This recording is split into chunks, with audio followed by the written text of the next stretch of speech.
A good analysis of the statue of David, Michelangelo's statue, says, you could be far more than you are.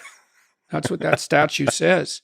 And this cathedral, we went down into the understructure of it, and there were 3 floors of bones from the plague. And there they all are. And then that cathedral's on top of it. It's no joke to go visit a place like that. No, it rattles you to the core. And our religious systems have become propositionally dubious. But there's no arguing with the architecture, although modern architects like to, with their sterility and their giant middle fingers erected everywhere. But beauty is a terrible pointer to God. And a secular person will say, well, I don't believe in God. It's like, have it your way. You cannot move forward into the unforeseen horizon of the future except on faith.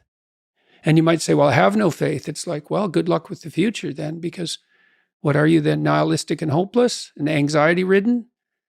And if not, well, something's guiding you forward.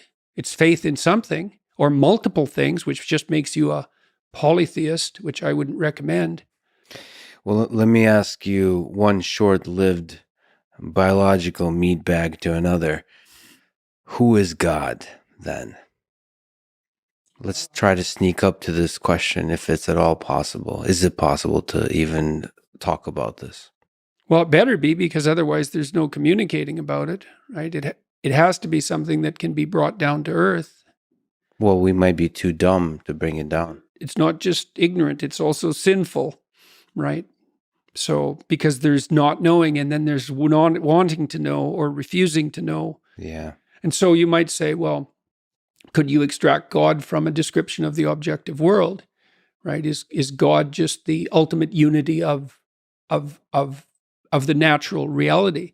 And I would say, well, in a sense, there's some truth in that, but not exactly, because God, in the highest sense, is the spirit that you must emulate in order to thrive. How's that for a biological definition?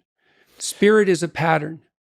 The spirit that you must emulate in order to thrive. So it's a kind of, in one sense, when we say the human spirit, it's that. It's an animating principle. Yeah. It's a pattern. Okay. And you might say, well, what's the pattern? Okay, well, I can tell you that to some degree. Imagine that, like you're gripped by beauty, you're gripped by admiration. So, and you can just notice this. This isn't propositional. You have to notice it. It's like, oh, turns out I admire that person. So what does that mean? Well, it means I would like to be like him or her. That's what admiration means. It means there's something about the way they are that compels imitation, another instinct, or inspires respect or awe even. Okay, what is that grips you? Well, I don't know. Well, let's say, okay, fine, but it grips you and you want to be like that. Kids hero worship, for example. So do adults, for that matter, unless they become entirely cynical. I worship quite a few heroes. Yeah, well, there you go. Proudly. Yes, well, there you go. And there's that worship, that celebration and proclivity to imitate is worship. That's what worship means, most fundamentally. Now imagine you took the set of all admirable people and you extracted out AI learning.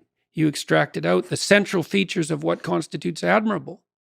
And then you did that repeatedly until you purified it to what was most admirable.